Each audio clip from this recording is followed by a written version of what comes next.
can fly a rainbow, you can sail the sun, you can visit every star and wish on everyone. But every road that you are traveling tells both you and me. You have to look inside so you can set your spirit free. Set your spirit free. Set your spirit free. Set your spirit free. Set your spirit free. Set your spirit free. Sanibonani Makhaya, and welcome to Free Spirit. We're coming to you today from the Winelands Hotel Resort and Wellness Center in the Paarl Franschhoek Valley. In our first story today, we meet Sheryl Paddock Saunders, a remarkable woman whose difficult life journey began when she was born without toes. She tells us how, after hiding her feet for 30 years, she stepped onto a path of healing that has brought her to where she is now, an empowerment coach dedicated to helping people live their best lives and, of course, to enjoying every moment of her own. I'm an NLP practitioner, and I also do energy healing.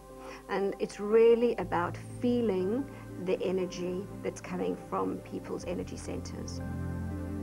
When I start to scan that energy, I can feel whether it's depleted or whether it's overactive. And from that feeling in my hand, I either can take some away or I can actually pump it up.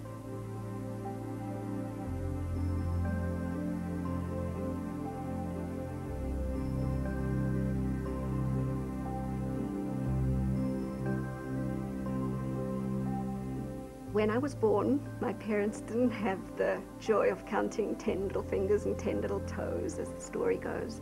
I was actually quite a shock. Unbeknown to anybody, I was born with these deformed feet. And the greatest trauma to my parents was that they had no idea whether, in fact, I would ever walk. When I was 7 years old and I was at school, the children started to tease me. And they teased me and they teased me. And I didn't know what was going on. I was so floored. And I made the decision then that nobody would ever know about my feet.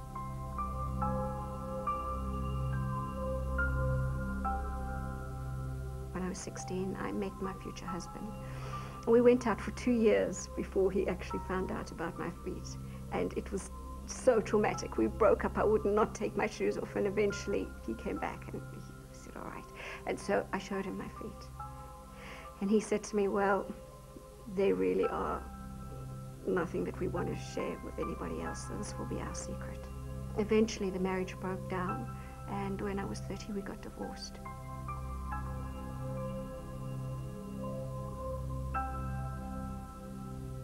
I did a course called the I Am Training with Pat Grove. One of the meditations we had to do was go into the mind, and I was just going along like everybody else, and suddenly I found this door. I struggled and I struggled, and I eventually opened this door, and inside were my feet. And I just cried and I cried and I cried, and I remembered the decision that I had made. And I remembered all the pain and all the times I'd had to hide myself and all the times I thought I wasn't as good as anybody else. And it was from that moment that I realized that I needed to do some healing on myself. Then one day I just decided I was going to go to Deepak Chopra's course. It was called Seduction of the Spirit. It was at Oxford University in England. So I went on this journey, and it was the most incredible journey in retrospect that I could have imagined.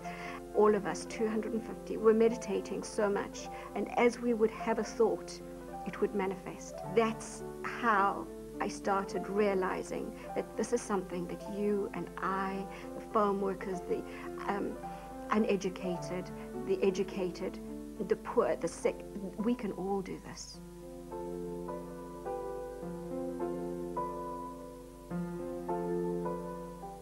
Meditation is one of the singular most important things that we can do to help us still the mind and to help us reconnect with who we truly are. What I like to do every single morning is a combination of mind power and connecting with my spirit. And so I take some time to think about some of my desires and what it is that I'm truly wanting. And I write it as if I have already achieved whatever it is that I'm wanting to achieve for myself. And I find that if I do that 3 times every morning, it clears my direction. It makes me very focused on the things that I'm truly wanting to achieve. And they all seem to come true.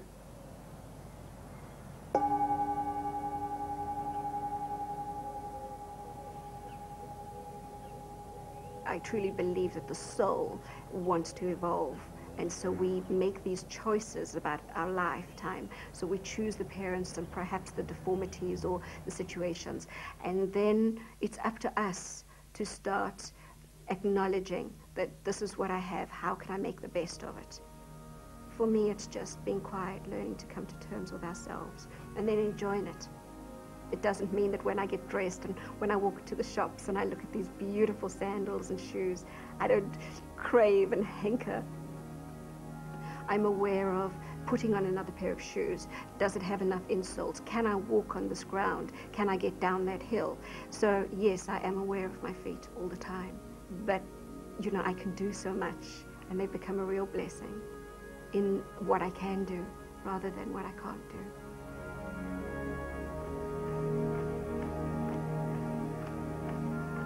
I really am walking the path of conscious awareness. I feel that these were actually the greatest gift. They've taught me such humility. They've taught me to relate to people at every level who don't think they're good enough for one or other reason.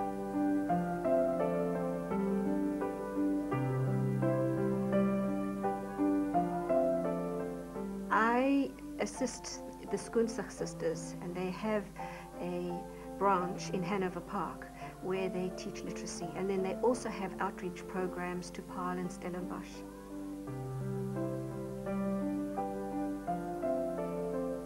We go to the farms. Sister Marina feeds them, she gives them something to eat, and there again we do little literacy programs with them, as well as we do programs where we help them to empower them. And that's really my work as an empowerment coach.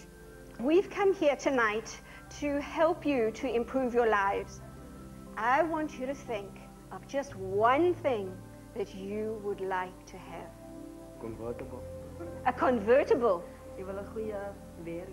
I like to know what is their dream, and then give them tools that they can use to make those dreams come true.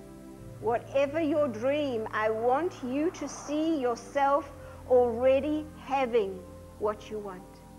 If they do start determining what their real dreams are and start writing them, using the skills that Sister Marina and her people are giving them, and then dreaming and visualizing themselves in that particular scenario, that will take them out of the poverty, and they can have health, they can have a far better lifestyle.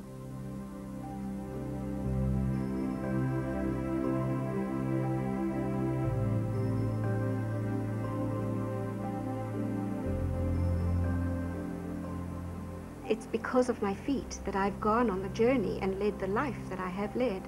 And when I look back at some people's lives, I wouldn't swap them for anything.